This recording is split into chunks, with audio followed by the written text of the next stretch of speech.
including us? Okay.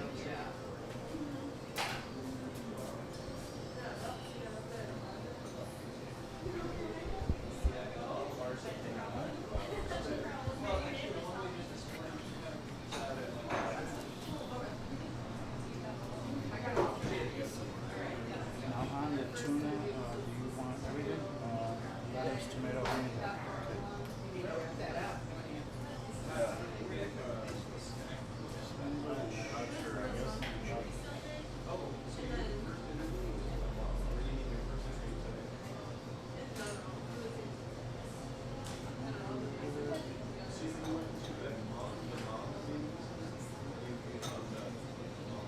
Okay, your total is going to be $5.89.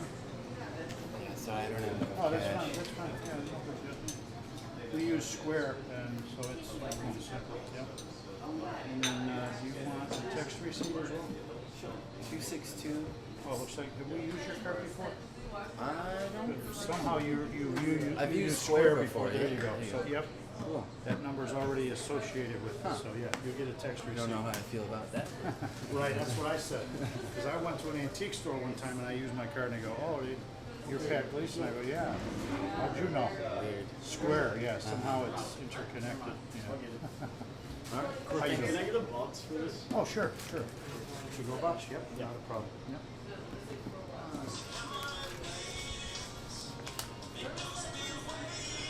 Room tone. Yeah.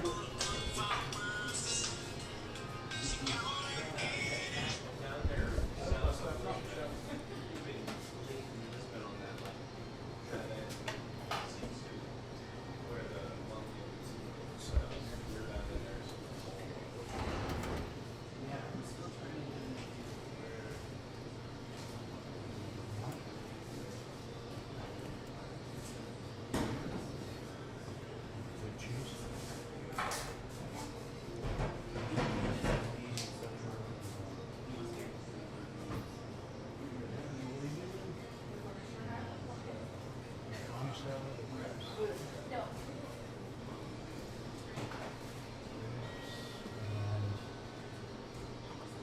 Oatmeal, chocolate chip, or peanut butter cookie.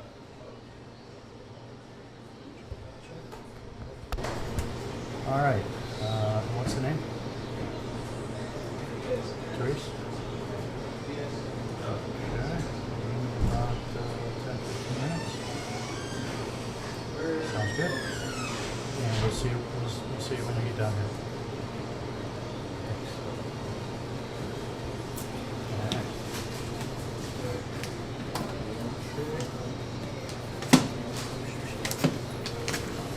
All right.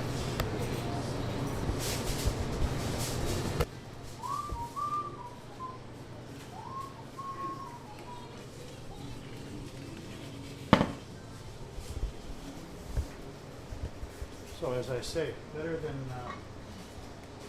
Ian's. Ian? Let's go to Ian's Pizza. I'm not from here. Oh, okay, yeah. But I'm sure it is. That's good. Where are you from? Birmingham. Oh, Alabama? Yeah. That's cool. Been down there, been down south quite a bit. You have? Nice down there. Yep, yep. Alright. So. Good. This is a big heat cooking. Are you okay with that? No. Okay. Alright.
sound of baking and making sandwiches.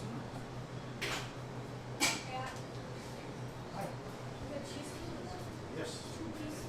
All right. You want caramel or? Caramel. All right. We got you covered.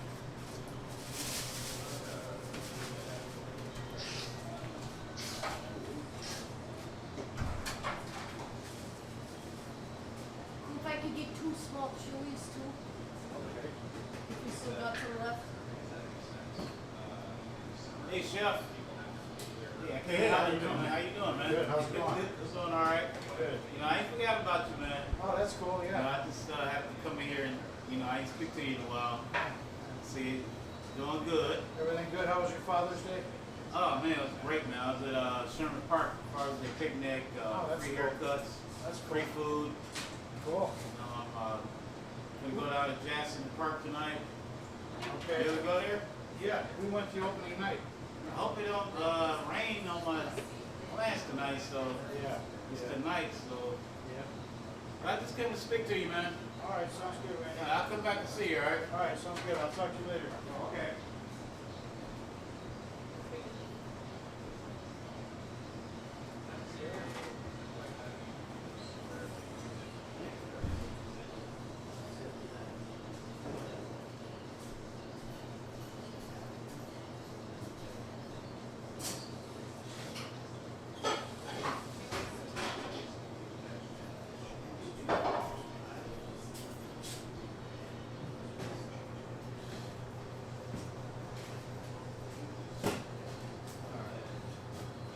Did you see our little You area get your is picture tight? taken?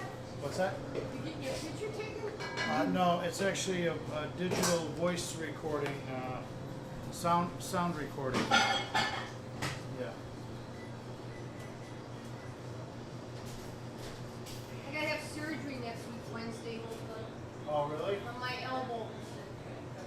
Oh, you're finally Yeah, gonna the piece, that little chip of bone or a bigger piece broke off. And I have to stay overnight Wednesday night, which I'm not happy about. what hospital? Freighter. That's a bummer.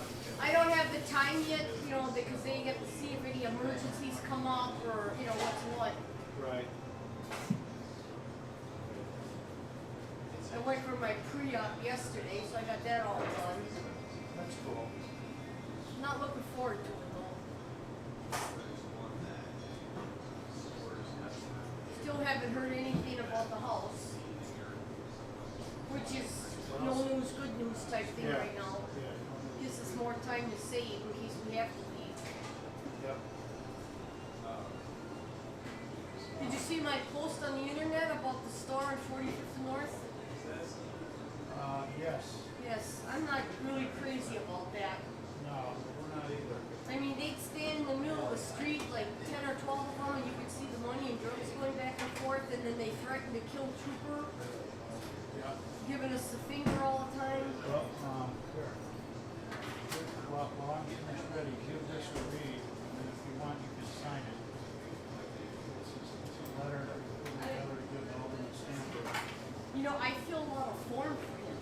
Yeah, that was the survey, yeah. Yeah, I went and wrote down Yeah. like 4 different houses. That's cool. Yep. All right. Pen's not working. You got a different pen, Pat? Yeah. This one don't want to write.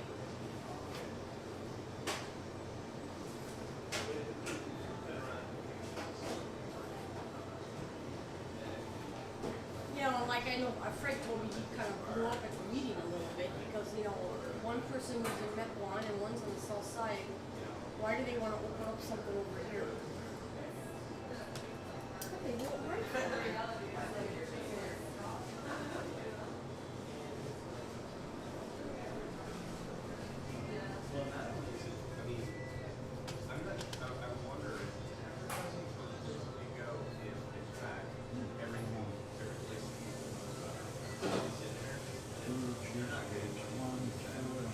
Chilies.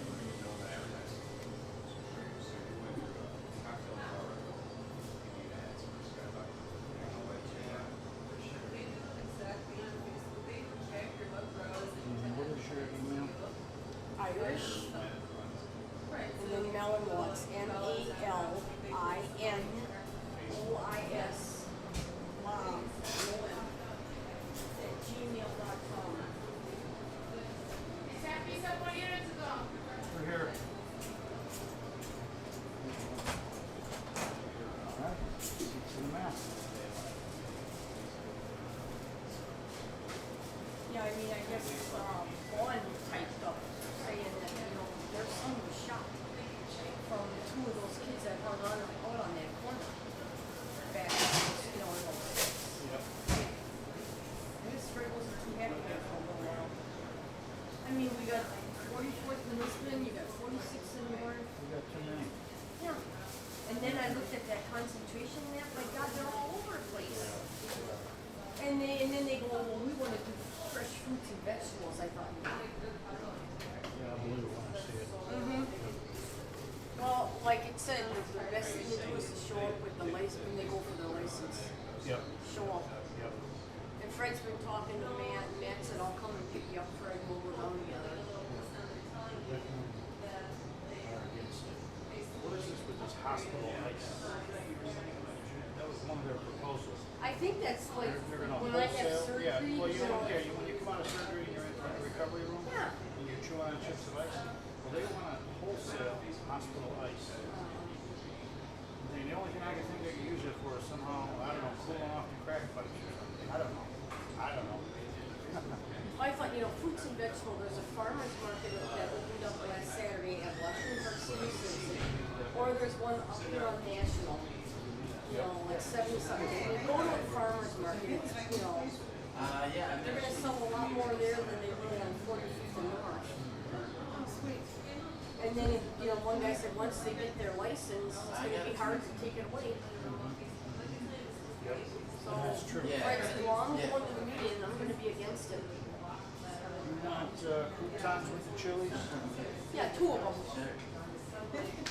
Yeah, like it's really good. Bread's great. It's great. Especially, yeah, like, it's in this neighborhood, it's like, to me, even, it's something, yeah, but it's so good. So I know, right? You get paid. All right.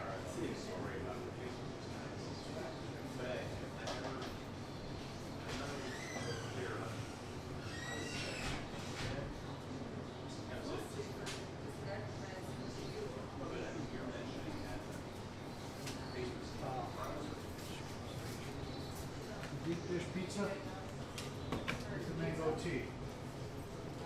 Yeah. I just realized I'm on mango.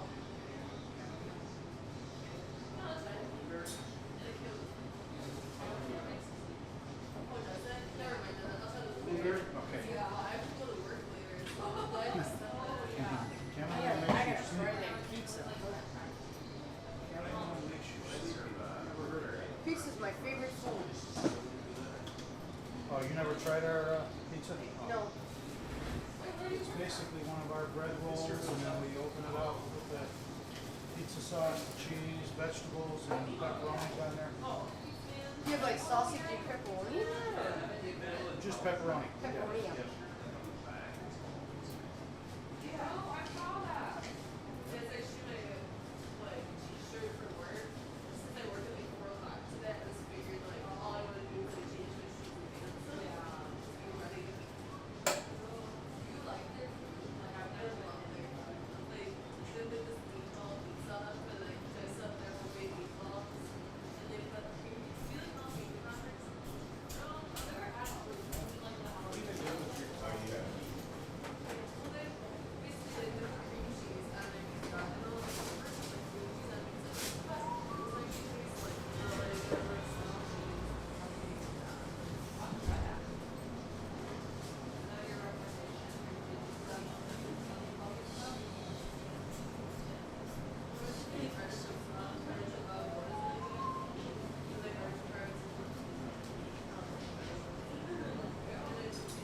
Hey, how you doing? How you doing? Just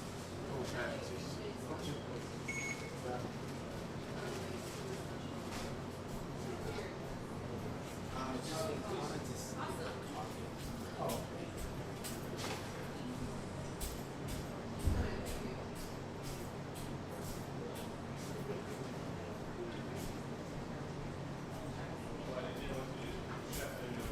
Oh, thank you so much.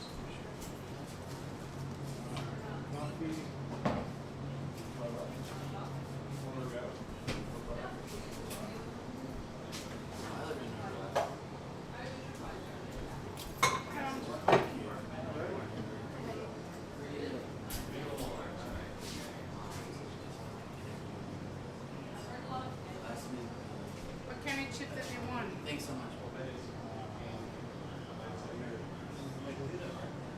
kind of chips did you want? Let's see, right here.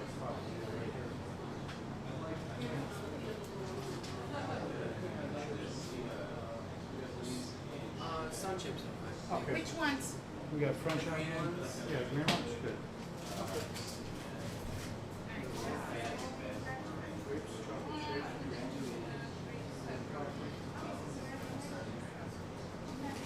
And pepper. Onions. Is that a Chocolate tuna? chip. Okay, that one is to go. For Therese. See it? 10 minutes. This one here. Chips.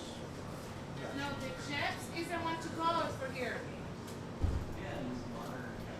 Because they With want. chips. Not with chips. Yeah, this is gorgeous. Yeah. Okay. We're all good. Yeah, thanks. Here's the grapes. Oh yeah. Thank you. All right, thanks.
Oh, They said I'd be up by 10 or 11 in the morning though.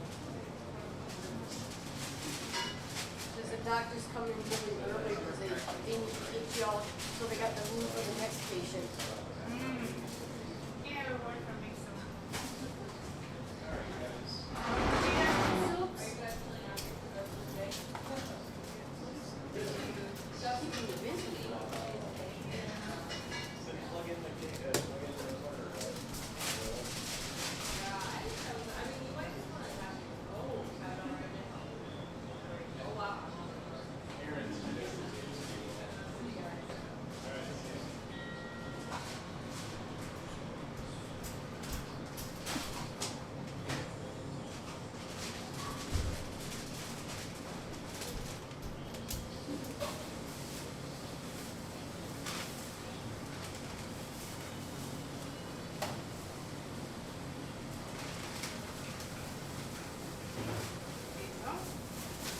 Amy said the receipt comes through the email. Huh? The receipt comes through the email. Yeah. Thank you, thanks. Hey, let me help you. Linda, Yeah? good luck on the surgery. Thank you. All right. Pick up. There you go. Therese.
Sometimes nothing, other times work.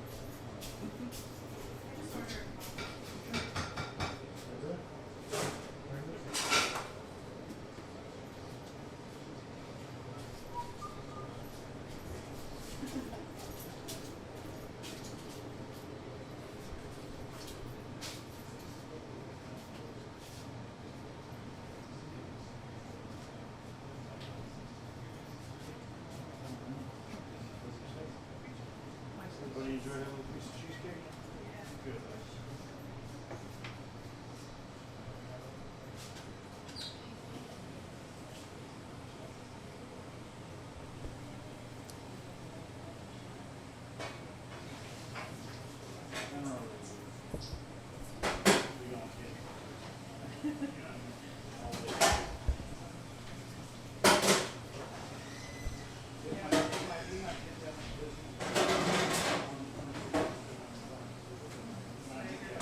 When they all come in at once, it's like, Yeah, we didn't realize until we were almost yeah, and again, I don't mind. As long as, again, I had bread in the oven, I had bread on hand, so. As long as I have the bread, yeah. How do you like that blueberry tea, by the way? It's good, isn't it? Huh? No, it's excellent. Yeah, yeah. People were commenting on how good it smelled too. Like people smelled the pizzas in my Yeah, face. yeah. It's really good. It's Rishi tea, you know, from right here in Milwaukee. Wow. Yeah. Fine local. Rishi tea, they got a big plant downtown Milwaukee. So both our coffee is roasted in Milwaukee and our tea is made in Milwaukee. Kind of right next to each other down here, right? Stone Creek and Rishi, like No. by Amtrak. No, Rishi is in another location. Oh, Yeah, okay. yeah. Stone Creek is right. Stone Creek is right there by the, yeah, by the train station. Yeah, yeah. Do you guys should have a lid for it? Sure. Yeah, yeah. Oh. Yeah, there's yeah.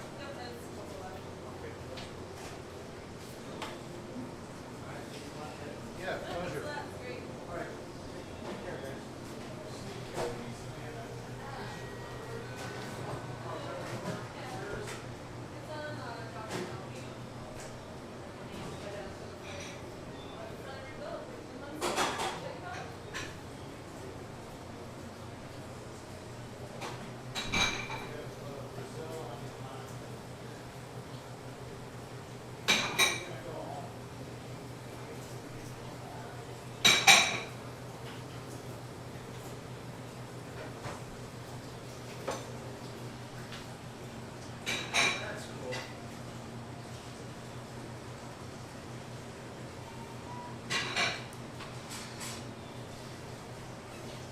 Do you mind if we start the interview?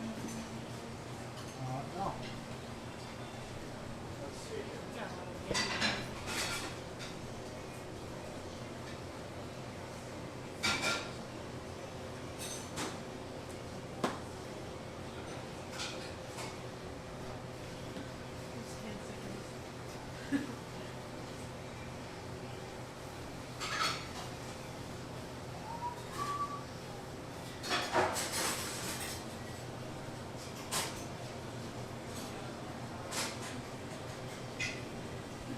So this is interview day. All right. And let me make sure.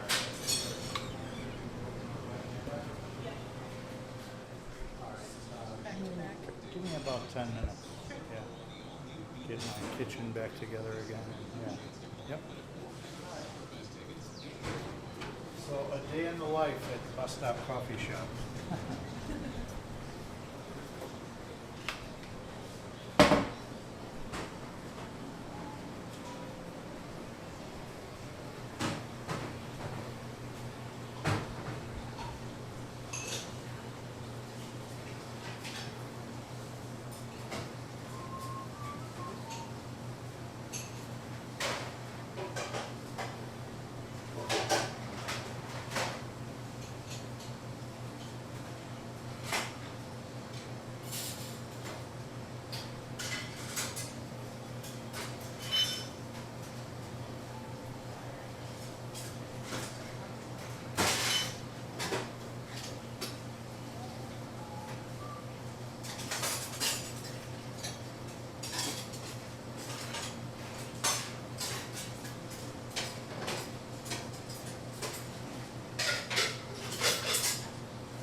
for ambiance, the sounds. Oh, okay.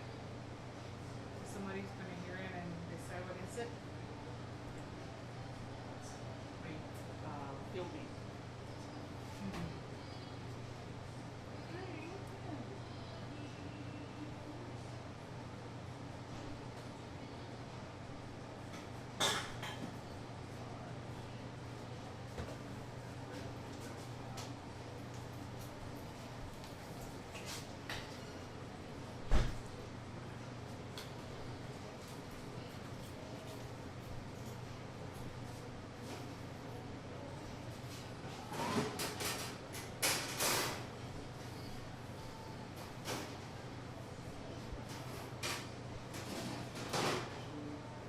Red is about cool enough or no?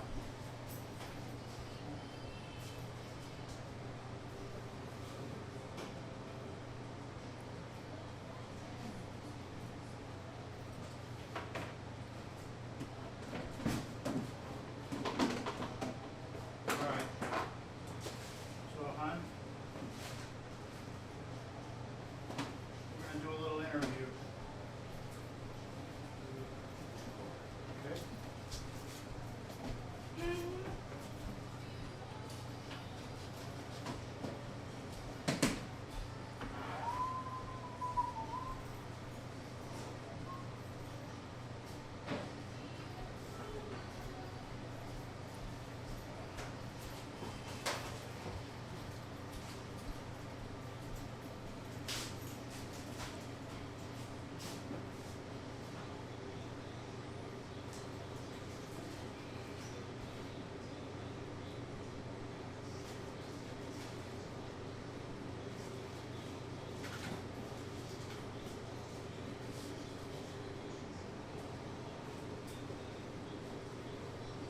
We can have a salmon and rolls.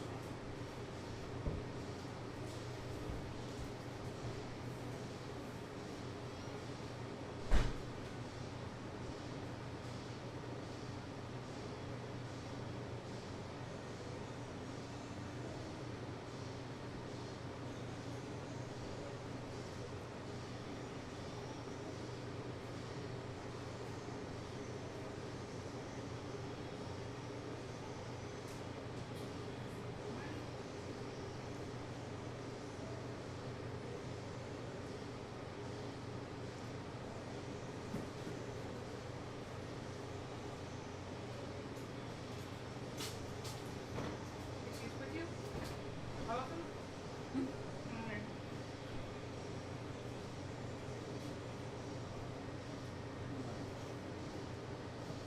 Ready?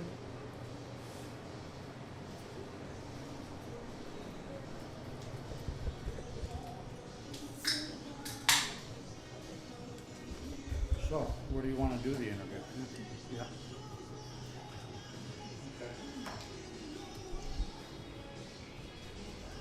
Mike? Come on over.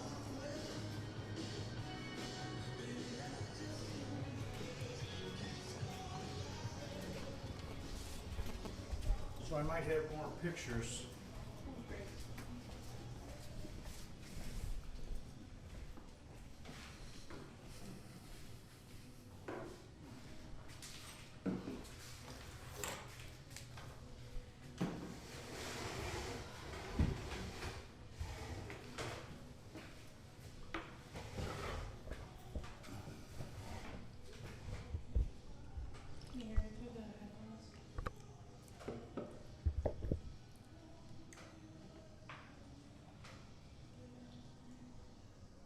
Is it working good?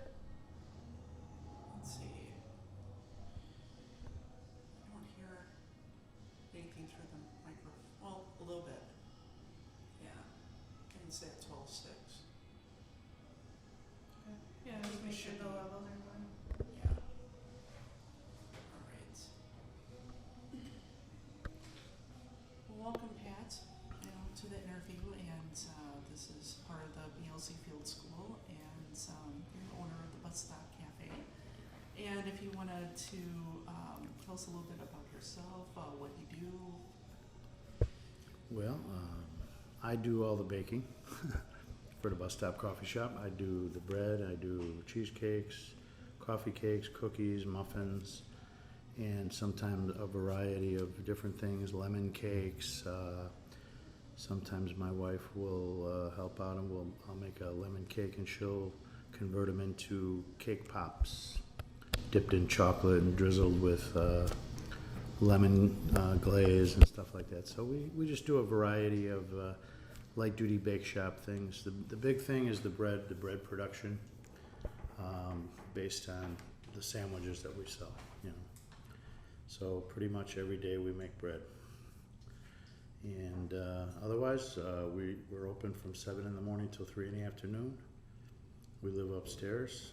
We got 2 little chihuahuas, so when we close, we usually take the dogs and go to the park, run around for a little while. And then most of our evenings are involving going out and getting supplies and things for the next day. You know, the sandwiches are all like deli fresh, so you know, like whatever I buy today, we sell tomorrow. I buy, you know, and so every day we just recycle. And then, you know, we need certain large quantity bulk items, you know, carry trays and things like that, bags. So, you know, we'll do, each week we'll make a run to either GFS, Restaurant Depot. Sometimes we order through Cisco Foods. Cisco delivers, which is convenient, but they require that you buy large quantities of things, you know. So it really isn't a good idea for me. I need to be spending, you know, $500 or $600 or $700 a week with them in order to be on their delivery schedule. Whereas mostly, because everything is done in small batches here, I prefer to go locally, pick up my own things, and just, you know, kind of maintain a lighter inventory here.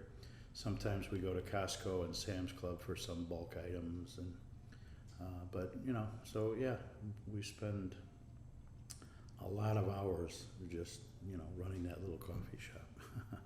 And why Washington Park? Why, you know, you and your wife? Why did we come too? here? Yeah, well, I was somewhat familiar with Milwaukee and this building and its location and its proximity to like Miller Park, downtown, getting on 94 to go to Madison, really in a kind of a convenient location. We didn't know anything about the neighborhood other than I saw the building on a website. It was, I think it had been a foreclosure property. The bank that had foreclosed on it had gone out of business, and it was called Legacy Bank. And so as a result of Legacy Bank failing, the FDIC had acquired all the assets of this bank. So ultimately, I saw it on, I believe it was a Macaulay auction site. And, you know, I liked the style of the building in so much that it had 2 storefronts. And I said, you know, oh, that's always been my dream, to be able to work downstairs and live upstairs, you know. So I saw the building physically, and then looking at it on this website, and I thought, well, you know, I don't know, maybe I'll just entertain a ridiculous offer and see what happens, you know, which I did. And they came and countered one time, and so I accepted their counter offer, and boom, I said, okay, let's do it.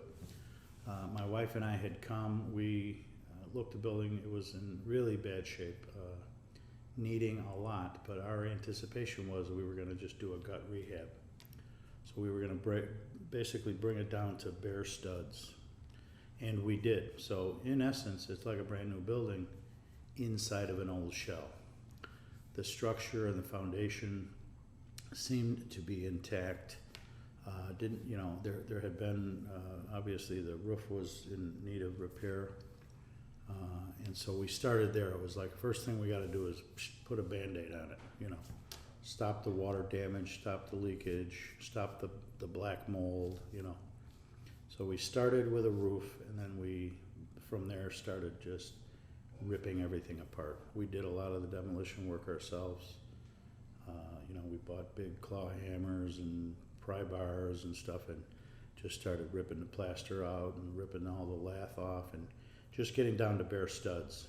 And Then, over the course of the next several months, I kind of shopped around and looked for contractors who would be willing to come in and do the electrical work, the plumbing work, and the HVAC work. So those were the three outside contractors that I hired in. And then I had a crew of guys that was working with me on the demo, and they were also, they knew people that, did drywall and stuff like that. So the mudding and the taping and everything, we did a lot of it ourselves. They brought in, scaffolds and stuff like that so we could get up and do the work that had to get done. But we just all kind of worked in unison. There were about 4 or 5 of us kind of constantly working on different things. I was more or less running around getting all the equipment and the materials. The hardwood, I picked it out, we bought it at Hobo. Some of the tile we bought at Menards and just various locations. I went to the tile store and I was just pricing and shopping for, what I thought was a good deal. So ultimately we put it all together and, then kind of in the final phases, I ended up having to get rid of a couple of the crew members because they were dogging on the job and they just wanted to delay and delay and delay. And they, like for instance, they would do in here, they'd come in this room and I'd say, okay, now that the drywall's up, I want it all mudded and taped and ready to be primed and painted. Well, they would mud and tape the walls, but they didn't do the ceiling. And I'm like, well, you got the scaffolds in there. You got to finish the entire job so you can move to the next room and I can bring in another crew to do the priming and the painting. Well, they wanted to do the priming and the painting. So they, tried to delay the job that way, do a little bit out, do this wall, but not that wall, or, do the ceiling, but not these walls. They kept chopping it up in pieces and leaving half-finished projects all over the place until I went virtually nuts, Finally, I just fired them and told them they had to go, and I brought in another crew of drywall people. And, just wherever it was at that point, I said, this is what I want you to do, is obviously finish the job, And they came in and they did a really nice job and kind of gave me a little bit more of an assurance that they were going to do it properly, And this guy actually had a crew of primers and painters that came along behind the guys that were doing the mudding and the taping. So it was kind of like a one-stop shop to get the rest of it all completed, Because it was, as it was, my anticipation was it was gonna take about 8 months, and it ultimately ended up taking 16 months. So double the time, And were you ever aware of the history of Washington Park before you came here, or any kind of history of the building? No, not really. I had done a little bit of research on the building after I first bought it. I was able to pull a set of an old survey, I think from somewhere around 1928, around the time of the building. There was a plat of survey showing the land and so forth, relative to setbacks and things like that. And I had done a little bit of historical research. I think I at one point looked at some of the original plans for the building. And then I had done actually a historical perspective, just writing who the owner was or the name of the company that was in the building and what year it was. 1939, a candy shop, 1941, they repaired radios, different, whatever it was over the course of those years. I just had a kind of a chronological order thing. At one time, I guess it was a bake shop of some sort. And to the best of my ability, but there didn't seem to be a whole lot of history out there on the building. And certainly it's not registered as a historic property or anything like that. So, I didn't have to worry about yet another, entity to have to deal with as far as historic preservation and stuff like that. Thank God. Because it was bad enough just kind of working with some of the inspectors and people that would come in and wanting to do fire inspections in a vacant building, and they just keep slapping these $65. We did a fire inspection. I said, well, I was there. I didn't see anybody come in the building. When did you do the fire inspection? Stuff like that. So then they have this program where any vacant building, you have to register the vacant building, and if it remains vacant, every 6 months, they wanna bill you $250.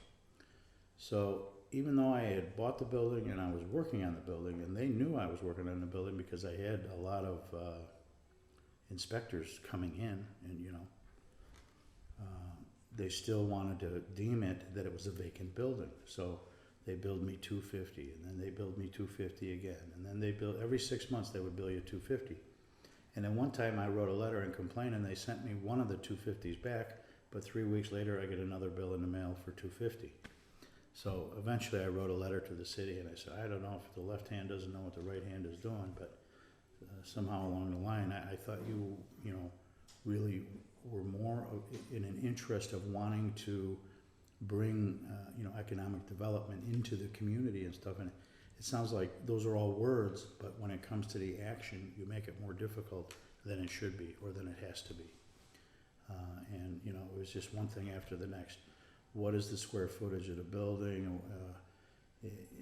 If I had to include the garage space, even though there was no modification going on in the garage, in a calculation to determine the total cubic feet of the building, based on how many cubic square feet the building was, would determine whether or not I needed to have an architect stamp my plans, or whether I could just have this design person whom I had already hired do the plans. Well, it turns out that once you added in the space that accommodates the garage area, then the building goes over, I think it's 50,000 cubic feet, and then it requires an architect stamp. So again, another, obstacle that, it's like obstacle after obstacle after obstacle. Every possible potential obstacle that could be put in your way, that's how it appeared to me. And I'm, an outsider just coming in. I'm like, let's do this and let's do it right, And where were you coming from? Chicago. Okay. Yeah. Formerly from Chicago, yeah. And, with the barriers, and once you opened, Mm-hmm. just explain like the year that you were open, and, just what was good about it, what was bad about it. Well, again, both my wife and I, we had never run a coffee shop before or anything like that, and it was just kind of like, we're going to throw it up against the wall and see if it sticks. We didn't really have a specified business plan or anything like that. I had a very simple concept in my mind, based on, if we could do $300 a day. Could we do $300 a day? That's a real high goal to set, And if we did $300 a day, we're open 5 days a week, when we anticipate this is going to be our financials. This is going to be the income, and then obviously the expenses. And a lot of, we had already had the infrastructure. I had my ovens, I had all the basic equipment, my baker's tables, stainless steel tables, the 4-compartment sink. All that stuff was just kind of the initial capitalization of the operation. So I knew I wouldn't have any real major expenses other than just buying supplies, So on that basis, we just, and we've had some hills and valleys. It's been good, and again, we really didn't know where we were going. And initially, we didn't necessarily want to be a sandwich shop. It wasn't like we were opening a sandwich shop or a sub shop. But ultimately, what do the people in the neighborhood need, and what do they want? And so as I began baking bread, and then I started making some bread, and then she started making some sandwiches, and it just kind of, okay, well, we got to work on a menu. We had a really just minor menu that we had put together. I think I just had maybe brownies, muffins, cookies, coffee, tea, that was it, But ultimately, as people started coming in, and then they sit around, yeah, it'd be nice if you had this, it'd be nice if you had that. And we started just listening to what the community wanted. And she started making some sandwiches, and then I kind of got onto a regimen of making these daily bread rolls and everything. And so, okay, all of a sudden we're a sandwich shop, So that's kind of how it happened, And then it's, we didn't want to bring in, basically everything that we sell here is made here. So I don't wanna like go to, like Sam's Club and buy a dozen blueberry muffins and bring them here and sell them, you know. I wanna make the muffins and sell them. So everything that we sell here is made here or baked here. Obviously, you know, the sandwiches, everything deli fresh. We run daily to Cermak. They got a really good deli there. We buy our turkey, our ham, our cheeses and stuff there. So it's just kind of like, that's why every day we're on a supply run, you know. And sometimes, like, if, you know, we got, like last night I was at this meeting, so I didn't have time, you know. And then I had a dentist appointment before that meeting. So this morning at about 7:30, I go and get my supplies. She stays here and kind of, you know, we get a little light duty traffic in the morning. Sometimes it's a rush, other times it's 2 or 3 people, you know. But I say, okay, I'm gonna take a break and I'm gonna run to the store now, and I'll just get it done first thing in the morning. And so we just kind of go on a day-to-day basis, you know, yeah. And what's the difference with, obviously, you know, baking it here, the bakery, instead of going to Sam's Club, if you can expand on that, it's just, you know, your work into it and giving that to the community. Well, obviously, you know, baking is a kind of a hobby and a passion and an art form in itself, you know. And, you know, the mixture of all these ingredients and you know, to some, you know, no, people just don't know how to make bread, you know.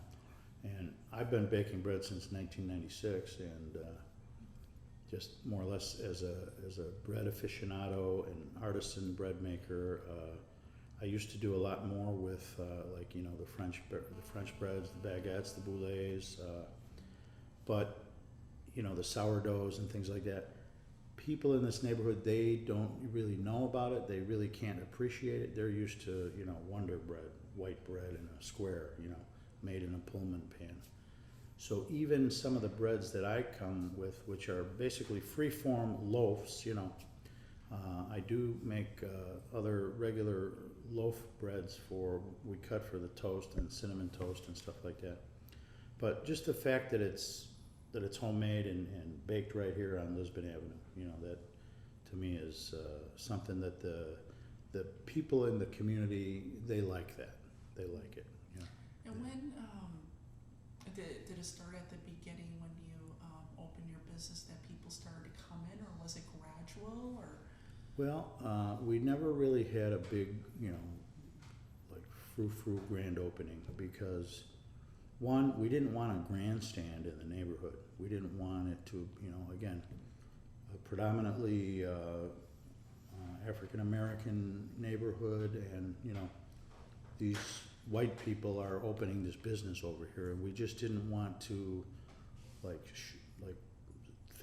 make them think that we thought that we were better than they were, kind of thing. We wanted to fit into the community, and so we just very soft opened, you know. People started coming around. Eventually we got the open sign and people started seeing that, and then one person would stop in and then they'd tell somebody else, and then, you know, 2 people would come in and they'd tell somebody else.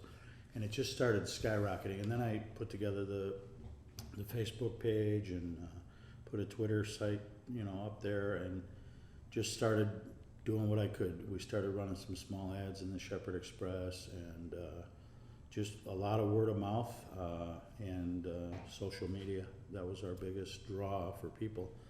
And then On Milwaukee did a write-up on us here not too long ago, and that seemed to bring in a lot of people. We put some flowers up front by our light fixture up there just to, you know, enhance it a little bit. And we just, you know, keep our side of the street clean, and, you know, constant monitoring around the property, and, you know, keeping any waste and disposal neat, orderly in the back, and, you know, it just seems like it all kind of just comes together, you know. It was a lot of work to get it to where it is, but now that we have it, it's like, okay, now we need to maintain it, and, you know, continuous monitoring. And, you know, sometimes, like I say, I mean, at some point I thought maybe I should bring in more people and hire in more people. Currently it's just specifically mom and pop, that's it. At one point I did hire in a part-time baker, and she came like Monday, Wednesday, Friday, from 7 to 11. That was it. And but ultimately, over time, she was not doing the output. The quantity and the quality of the product was not good. It was like, I eat everything I sell. If I don't like it, it ain't gonna get sold. So it's got to be good. It's just a level of, what are my standards? If somebody else comes in and bakes bread and I taste the bread and I don't like it, I don't want to sell it to customers, because the first thing they're going to say is they don't like it. You know what I mean? And then that reputation will carry on. So, pretty much we started, she was here for maybe, I don't know, I want to say 3 or maybe 4 weeks. And then like she'd come in 4 hours and she'd go through a whole flat of eggs, and I'd get one little pan of brownies. I'm like, how many eggs are in those brownies, Because normally if you make a batch of brownie mix, you're probably going to use 2, maybe 3 eggs, But a whole flat of 30 eggs are gone. I'm like, where's all this stuff going? And then every time when she got off work, she would take the garbage out. So I started going back and seeing what the heck she was throwing out. She said, well, I tried to make a chocolate cake. It didn't turn out, so I threw it out, stuff like that. So she was causing more waste and more brain damage, that I just said, you know what, I'm just going to have you not work here anymore, And so at that point, again, I was trying to get this photography school going at the same time. And now it's like my energy and my resources are continuously being pulled back. We need more bread. We need more coffee cake. We need, So that's been the most difficult strain, is trying to get both going at the same time and just with 2 people, And Jeanette doesn't have much experience in photography and stuff like that. So it's like, if I want this to go, it's got to be my baby to make this happen, And at some point I thought maybe I should just tell her, here, you run the coffee shop and I'll run this, and let's see if we can make it happen. But, so and she had never worked in a restaurant industry either. So, I had some experience as a pastry chef, and I had worked for the Marriott Corporation, and I was the pastry chef on board the Delta Queen, the Mississippi Riverboat. And I worked at another place called Desert Mountain out in Arizona for a couple of years. And I started out in high school working in a restaurant at a Tops Big Boy, And so I had some background, some experience in food service and whatnot. And baking was my passion, my hobby. So yeah, that's it. Just kind of follow your dream, That's how it comes together. And the theme, the Bus Stop Cafe, because it was by the bus stop, or how Yeah. did that come about? Pretty much, well, first of all, my father's father, who would have been my grandfather, who I never met because he died the year before I was born. He was born in 1900, and he was born in Ireland, and he immigrated to the United States. Him and his wife came over on a boat, came to Ellis Island, and ended up in Chicago. And he drove a streetcar in Chicago. He worked for Chicago Transit Authority. So as a CTA streetcar driver, eventually my father, when he got, to the age of getting into the working world, he also got a job working with the CTA. And that was at the time when the streetcars were converting to buses. So my dad drove a bus for a short period of time, and I had been trained by Pace Bus in the western suburbs of Chicago, Elgin River District, and so I drove a bus for a little while I was taking some classes at College of DuPage, some accounting and some paralegal classes. But anyway, so I was driving a bus and going to school, and eventually when I came here and I saw the bus stop here, I just one day said, how about Bus Stop Coffee Shop? And it sounded good. So I said, there's a little bit of heritage there in my family history as far as bus driving and whatnot. And so there it is. So that's how we came together with the theme. And then I was out with my cameras and shooting pictures and trying to just catch a couple of real provocative scenes of buses in the neighborhood here. And then that's what I got hanging on the wall there. So one was shot right out in front here, and one was shot down by Washington Park, right at Sherman and Lloyd there. I was actually in Washington Park, came up to the street, and shot that image. So I actually had 3 big shots like that, but and I had 3 frames. One of the frames, while I was putting these together, toppled over and the glass broke. So I said, well, it looks like I'm only going to have 2 frames. You know, because I think I bought those frames at a resale shop, and each one was about $15, and they all had the same image in them. It was a box of pictures in frames that were maybe going to go into a motel installation or something, where every room had the same picture. So anyway, I had to take the frames apart, pull the media out of there, and then put my images in there and put them back together. So anyway, while I was doing that, one toppled over and the glass broke. So here I had paid $15 for this frame, and in order to replace just the glass for that frame, I got a quote of $106 just for a piece of glass. I said, well, I'm not doing that. So that's why we only have 2 pictures over on that side. The other 2 pictures were given to me by the retiring president of MCTS, Michael Juneau. Real nice guy, came in, he liked the place, and he said, I got something for you, and he brought me those 2 pictures. Old Milwaukee buses, MCTS, one in front of the courthouse and one in front of the domes over here. And then the other bus stop sign with the Route 57 on it, he brought that to me also. And ever since we came here, I was trying to get a bus stop sign for this stop. And I called their maintenance yard. I said, is it possible that maybe there was a car accident, somebody knocked one of these over, even if it's damaged, I'm just trying to get a bus stop sign for this route, and I don't want to go out and steal it, you know what I mean? Anyway, no matter what I did, I couldn't seem to get my hands on one. And then just this one day, this president guy walks in and he said, I want to bring something to you. I said, okay. So then he says, but I got to do it quick, he said, because I'm retiring in 2 days. So sure enough, he came back 2 hours later with that sign and the other 2 pictures, So yeah, it was really cool. And then I, just thought about what prompted him to come in here and everything, and I don't know. It's like kind of what goes around comes around. I had been doing some campaigning for the state representative Evan Goyke, and his father, Gary Goyke, I think is some sort of a lobbyist in Madison, and I know that they are currently working on lobbying to get some high-speed rail transportation thing in Milwaukee. And anyway, I think because I volunteered for Evan to do some signature collecting for his campaign, and then his father, I think, knew this guy Mike Juneau, the president of MCTS, and he probably sent him in here. You know what I mean? But you never know why. It's just you do good things and good things come back to you. So that's kind of how we operate. And about getting involved in like community and how with that what else are you involved with? Well, I was elected to the board of directors of the Washington Park Partners, which is kind of a collaborative effort of people in the community trying to improve the community, reduce crime, improve safety, and just overall general neighborhood improvement. And so then shortly thereafter, I was voted in as the treasurer, so I try to monitor the funding and stuff like that.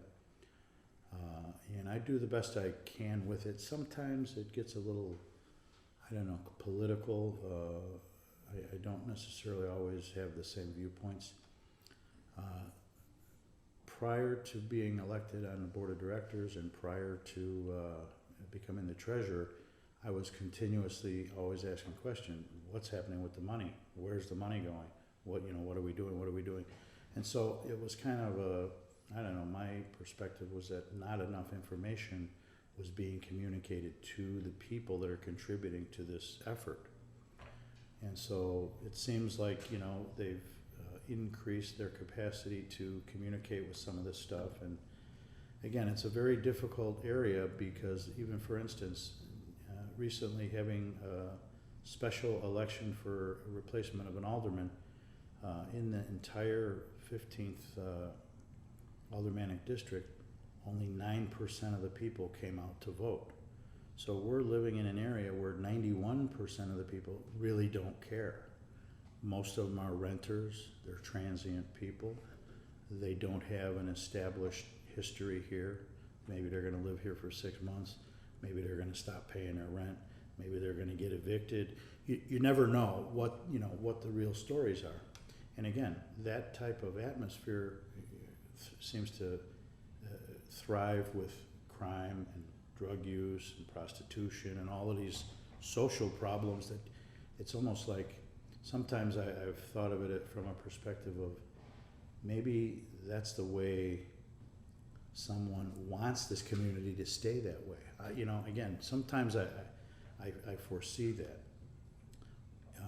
And I don't know for what purpose or what benefit other than the possibility that because of the crime statistics and because of the literal circumstances, maybe that makes it kind of a, I don't know, target to be able to use this area to obtain these huge grants for improvement. I don't know, you know, but I've thought about it from that perspective.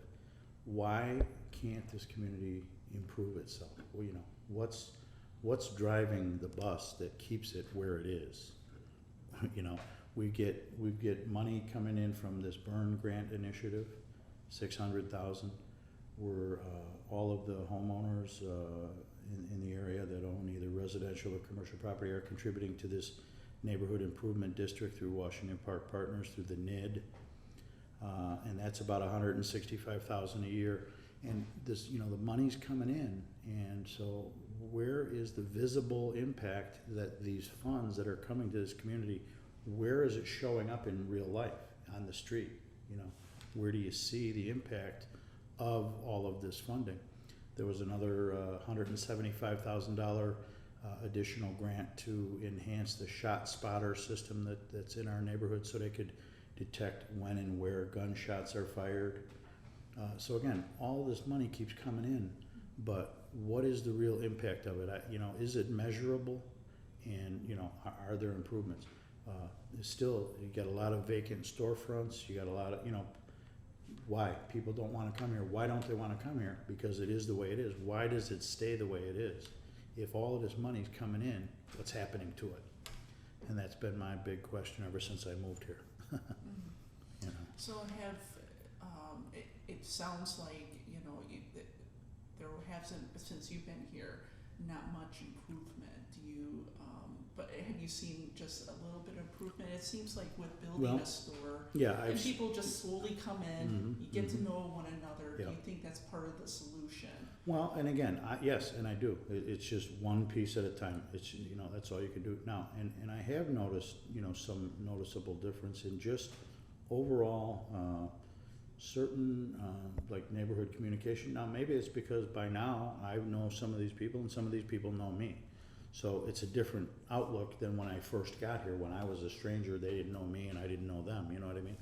But on the other hand, we cleaned up, we did this, we continuously monitor and continuously clean, and as a result of us cleaning, other people are cleaning also. You know, so as you look around, you see, oh, they, you know, we planted flowers, now they want to plant some flowers, you know, and so it seems to be a spiral effect like that. When somebody steps up to the plate and takes the initiative to make an improvement, oh, that's nice, everybody likes it, let's do that, you know. And so, but ultimately what seems to have been happening over the years is like they're thriving on this, you know, this is the hood, this is the, you know, they want it to be ghetto, you know. And I'm thinking, well, I don't know, is that what they want for their children? They want their children to be afraid that their kids are gonna be walking to school and get shot with a bullet? I don't know. You mean they, like other residents? Right, right, people in the community, you know. They want, you know, oh, this is the hood, man, you can't mess with us over here in the hood. I'm not sure where that mentality comes from. You know, it just, it's like, is it cool to be a gangster? You know, is it cool to wear your pants down halfway down the back of your shorts so your boxer shorts show? I don't think it's very cool. You know, so, you know, again, a lot of the youth in this area, seemingly, I don't know, maybe the parents are drug addicts, I don't know. I see a lot of kids coming in here, they say, well, you know, no, I live with my mom, you know, well, my dad's in prison, you know. So a lot of, you know, kids in that, single moms, low income, you know, possibly on welfare, you know, they ask, do you take WIC cards or anything? No, I don't. You know, so again, what continues to drive that is crime, drugs, gangs, you know, all those elements that we need. We have enough money, I think, to approach it and get rid of it. You know, and where does it go? Who knows? If all of a sudden there's no criminals around here and there's no drugs and there's no gangs, where will they go? Will they move further north? Will they move to the south? You know what I mean? But we continuously are displacing these groups. And hopefully our goal here in Washington Park is to displace all of the element of criminals, drugs, and gangs out of here. We don't care, particularly, we don't care where they go. We don't want them to go to another community and wreak havoc in another community. We want them gone completely. So it's a matter of, is it a matter of, okay, where do you start? What's the foundation? The educational background of these people? You know, where do they come from? They see on TV, you know, some guy driving in an Escalade with wheels that spin like this, and they think that's cool. And the only way to get there is if they're standing on the corner selling $10 balls of crack cocaine. You know what I mean? And I don't know, the association factor is really what has to change. How the children interact with, you know, what is a level of success that you can live with, you know. Again, the unemployment factor is very high in this area. The whole country, I think, not just Milwaukee, but the whole country, you know, all the jobs are moving, you know, everything you see, everything you buy is made in China or Mexico or somewhere else. All of those jobs have left this country, you know. You had people coming into the cafe. Do you see like Hmong or Burmese, you know, the new immigrants? Very few Hmong clients here. Yeah, even though I know there are a lot of them in various pockets right around the Washington Park neighborhood. They have the Hmong Community Association over there on Belit Street, and you know, they're real nice people. I don't know, maybe they seem a little more apprehensive to approach because maybe language barriers. I'm not sure, but less likely to approach than an African American. You know what I mean? I see them over in the park. The kids are playing soccer. You know, the parents, how you doing? Wave at them. They, you know, and they just go on about their business. You know. And you know, when we were here last week, I think that we seen you take a break from, you know, your work, and you have that space in the garage area for yourself, and you know, and is that where, you know, you like to just relax and? Yeah, I go back in the garage area there, and it's nice to have the space. Obviously, a place to sit down, just rest, kind of get away from everything, and you know, I might smoke my cigar, light a pipe, or whatever. But yeah, it's you know, periodically throughout the course of the day, you know, a lot of times baking is a lot of waiting, you know, and bread, for instance, you can't hurry bread. So if you're going to put the bread in the proofer and let it rise, you got to give it an hour. So now, you know, you get through the preparation process, you have a substantial quantity of dough, and now you need to rise the dough. So, boom, I get a few minutes to just chill out, you know. So then come back, now the bread's rising, and now I can make some cookies, make some muffins, you know, start mixing up a cheesecake, make a coffee cake.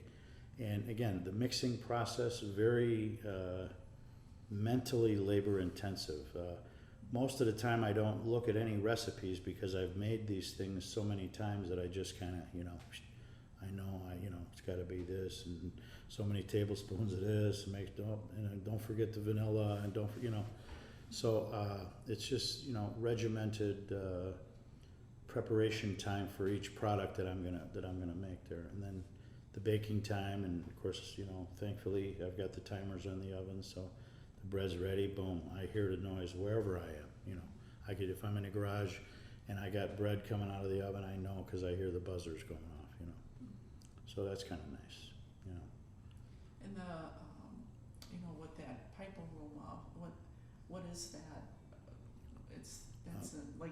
What type of tobacco to make that aroma? Well, I use a variety of tobaccos for the pipe, and I've been smoking pipe since I was 27 years old. But mostly some sort of an aromatic, and I'm always in hopes that the aromatic pipe tobacco smell doesn't kind of migrate out into the kitchen area. Because otherwise, other smells are coming out of the kitchen. The smell of bread, the smell of chocolate chip cookies and stuff like that. And so, I keep the door closed back there. And but sometimes I'll use an aromatic, there's one particular blend of tobacco. It's called like a vanilla cream, or there's like a cherry. But some of the aromatics get a little almost too sweet, for my taste and pleasure. So a lot of the English blends, and it's just very relaxing to smoke the pipe. You don't inhale the smoke, so it's I'm sure it's still not very good for you, but it's probably the lesser of the evils, And when customers come in, they make comments about the aromas? Because Every time people they go, man, it always smells so good in here, depending on what I'm baking on that day, Seemingly, it seems like every time I make like a lemon cake, I do it's almost like a lemon brownie, but it's a yellow cake with lemon flavoring and then glazed on top, and that always emits really a nice aroma. And the bread, of course, because I season the bread with Parmesan cheese and Italian seasoning, so the tops of the bread, and when the bread bakes off, and I use steam injection on the bread, so it just seems to emit this, it's like, there's nothing like the smell of fresh baked bread, with a little twist of an Italian, from the Parmesan and the Italian seasoning. So yeah, chocolate chip cookies. Sometimes if Monday morning and I didn't bake Sunday, and I baked maybe Saturday morning, but now it's a day and a half and there's been no baking, so there's no scents wafting around out there. So I'm like, I'm gonna make some cookies just to put some scent in the air. And you gave us some areas of time throughout your day of what you do. If you just want to give a brief run through, what's the typical day for you? Well, we'd come down right around 6:30, start kind of get things going, make the coffee. 7 o'clock, turn on the sign, open the door, and then at that point will generally start mixing up a batch of dough. Sometimes later in the day I'll have to do a second batch depending on kind of how things go that morning. So I'll make a batch of dough preparation. After I prepare the dough, I always set it out, and it has to rest for about 5 or 10 minutes on the counter. While that's happening, the gluten kind of comes together and it forms, then from there it goes into a bowl, into the proofer, and I got an hour now. So with that free hour, if we have people, if we're busy, then I'm up there waiting on people, serving people. If we're not, I might be back there smoking a pipe. I read my daily prayer books, and then I'll come up and say, okay, what are we going to make today? What else are we going to make today? What do we need? Do we need coffee cake? Do we need cheesecake? Right now I'm completely out of chocolate chip cookies, so I know I got to make some chocolate chip cookies. Oatmeal I'm low on, and I for several days, 3 times I went to the store, and 3 times I forgot to get oats. So obviously you can't make oatmeal cookies without the oats. So finally I have oats. So I'm gonna do like a cookie regimen. I'll probably make, probably 3, 6, 9, probably 9 dozen cookies here, either before I go tonight or first thing in the morning. And I'll do some chocolate chips, some oatmeal raisin, and some peanut butter.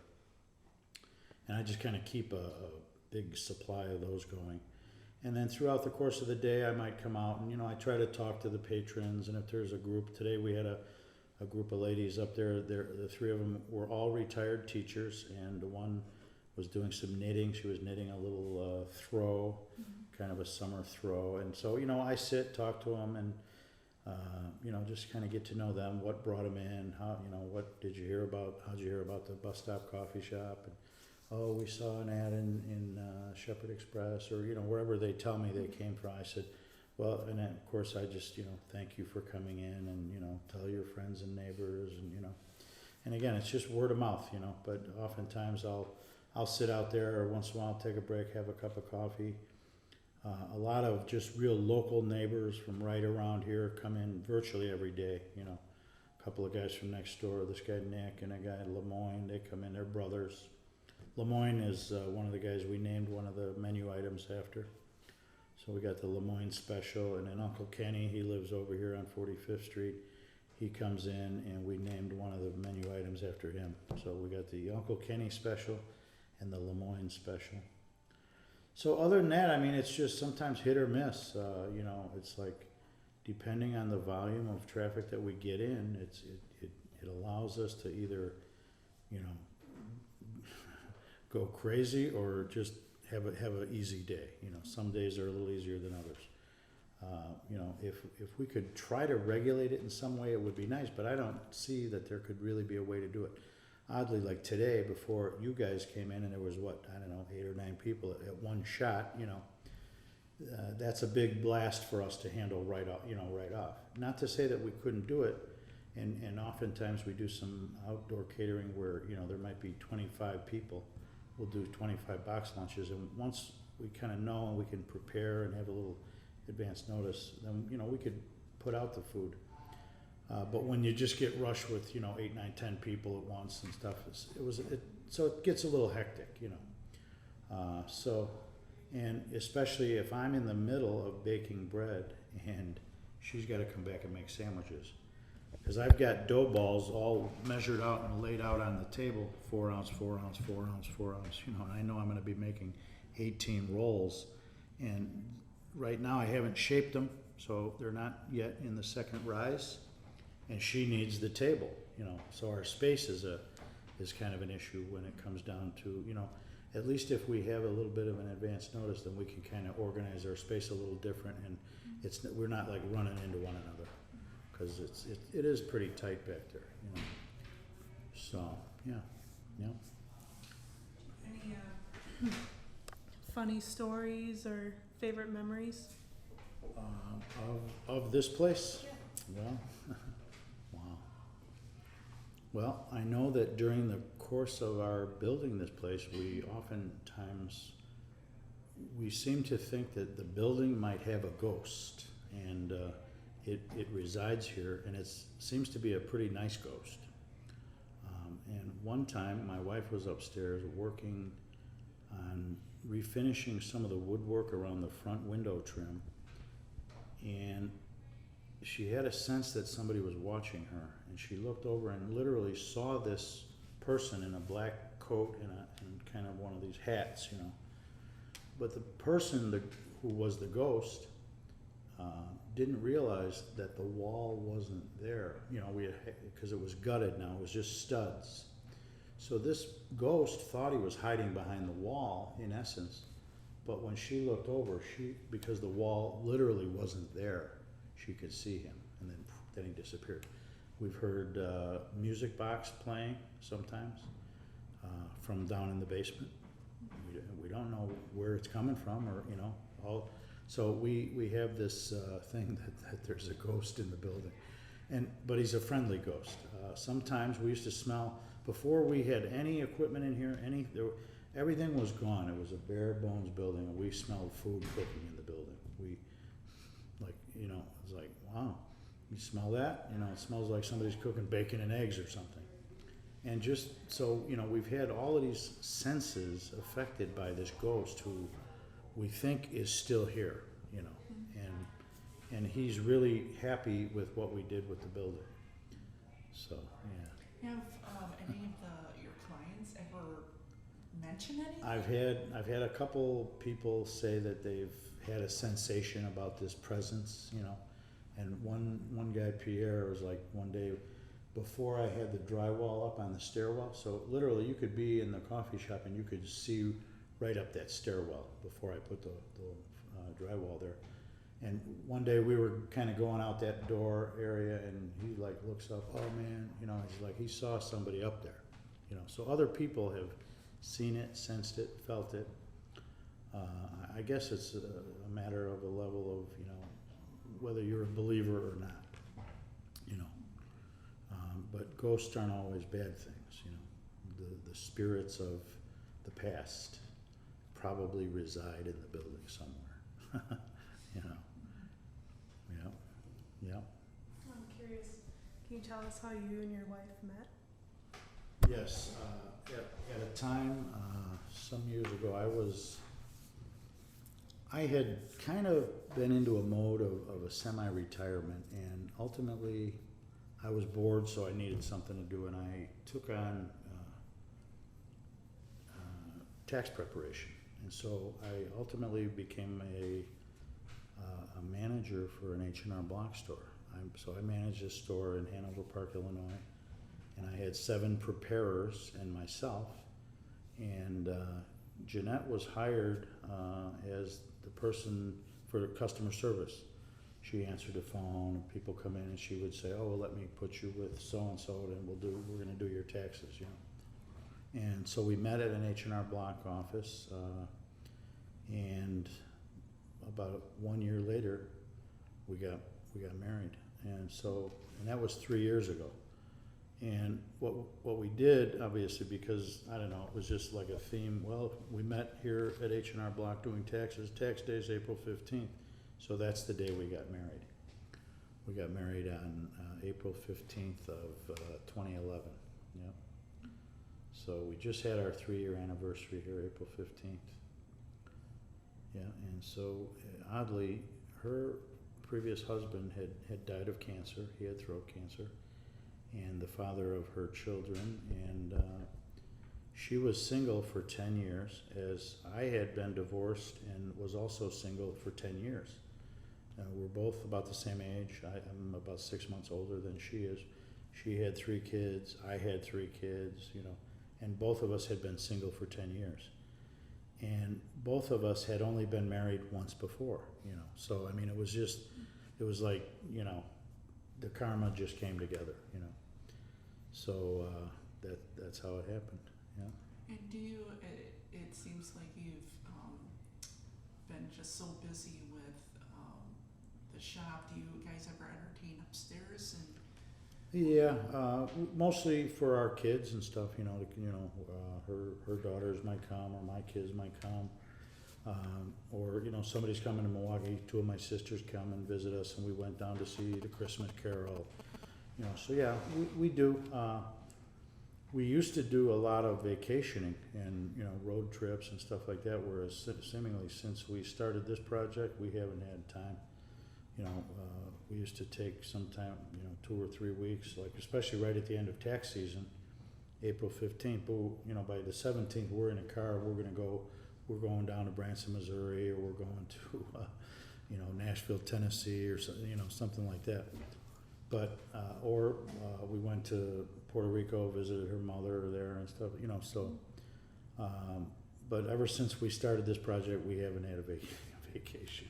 It's been just, you know, constantly.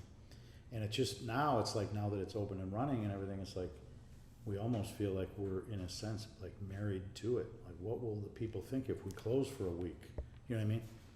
And, you know, so, but again, we're not a big box franchise operation, a McDonald's store or something like that. So maybe it would be okay to just say, you know, close for vacation for a week, and we should just, you know, take a little vacation. It's got to be coming soon, you know. So we'll just see how things go. Like I said, we've just been trying to, you know, figure out, is there any type of like rhyme or reason for anything, you know. Some weeks are much better than others. You know, some weeks we have big weeks, other weeks we have small weeks. It's odd because it seems like the weeks that we have small weeks, that's when the supply costs go up. Then we have big weeks and the supply costs go down. It doesn't make any sense. So, and like I say, we really didn't have a business plan in place, you know. But like I say, I thought the simplicity of it was, you know, could we ever get to the point of making 300 a day? So anything, you know, it might be, so what if it's 100 a day, it's 500 a week, it's 2,000 a month, 24,000 a year, you know what I mean? It was just like real quick, you know, could we do that? You know, who knows? Why don't we set our goals high and then kind of see where we come in? We didn't sit down and do all of this fancy calculating.